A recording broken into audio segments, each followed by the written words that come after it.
tell me about your newest case. You're representing a man who was one of the people who stormed the Capitol on January 6th. How did this case come across your desk? Well, he didn't really storm the Capitol. I mean, he was there. He didn't go inside. It was referred to me by another lawyer in Texas.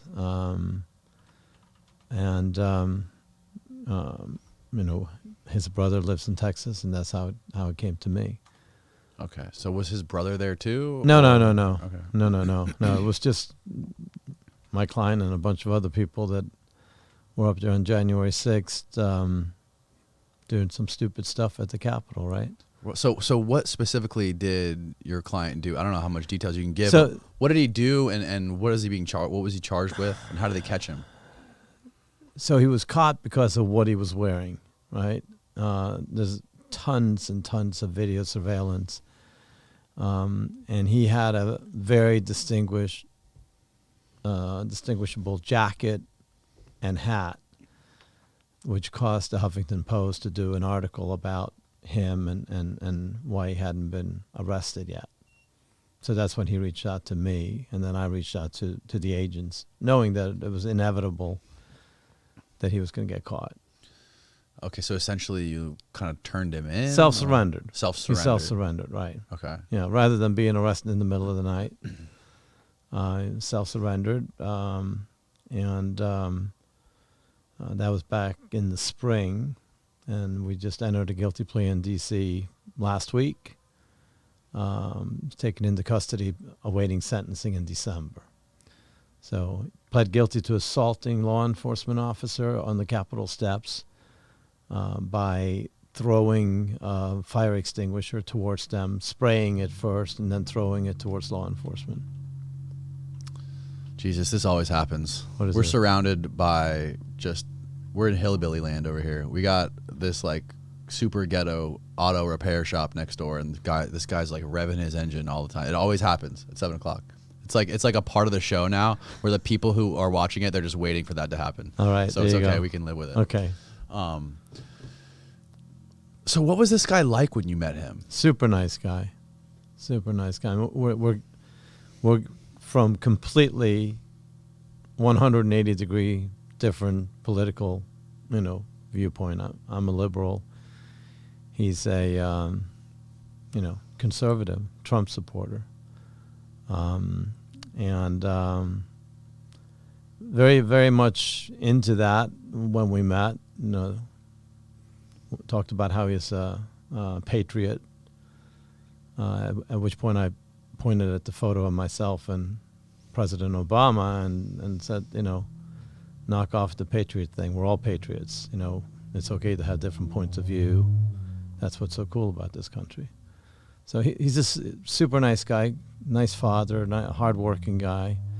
Just was caught up in the moment. Unfortunately, had no plans on storming the Capitol. Had no plans on assaulting law enforcement. He was there because of his strong beliefs that the election was fraudulent.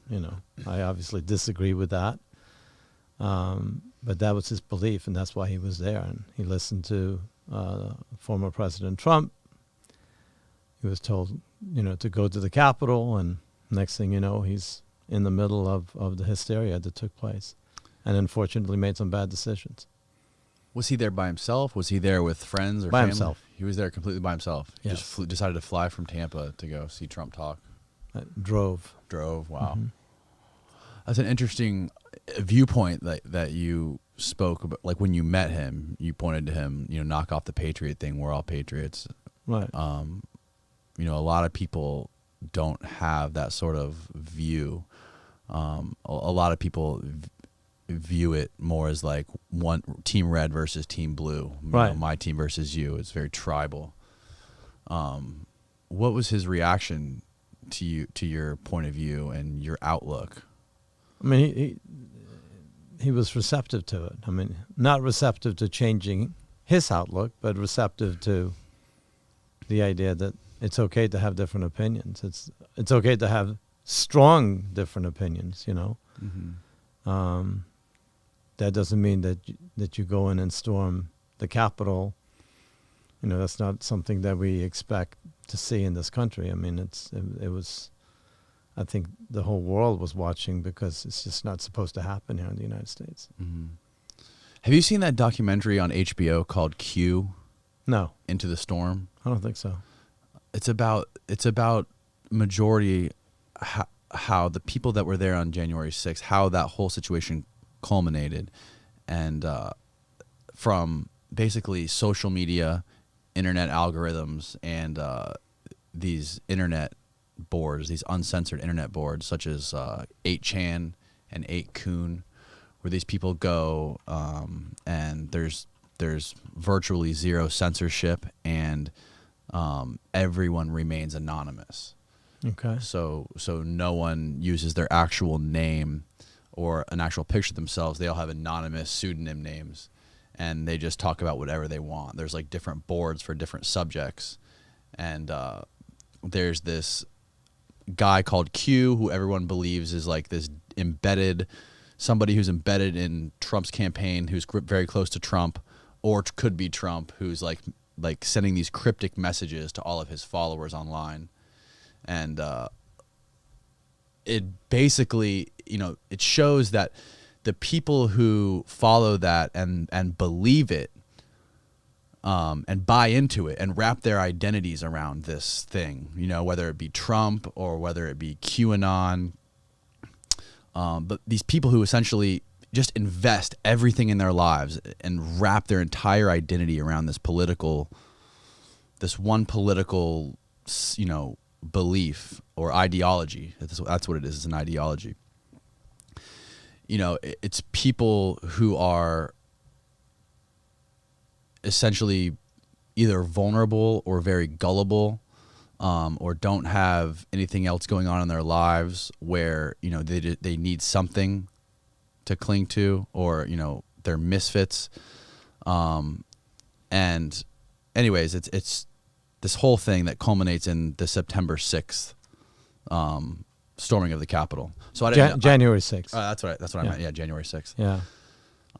So I didn't know if you guys has spoken about that, or if he said anything like that to you. No connection to that. None at all. With my client. I mean, clearly there's a connection to, all the hysteria that's online. I mean, Facebook, Twitter. I mean, it's everywhere, right? Right. And I think, Trump was just in, was it Iowa? Where he was having a little political event this past weekend, I think it was. Oh, was he? Yeah. And one of the things that he does is he talks about the threat of socialism. Right. And how the Democrats are bringing in socialism. And I mean, it's just so stupid. I mean, there's no basis in fact whatsoever. I mean, Democrats are not socialists, right?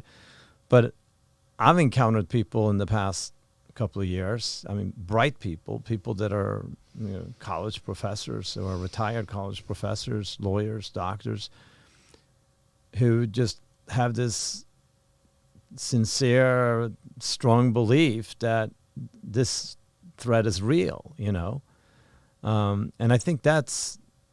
You mean socialism? Socialism, right? Yeah, I mean this or communism. Well, yeah, right. Socialism, communism. Yeah.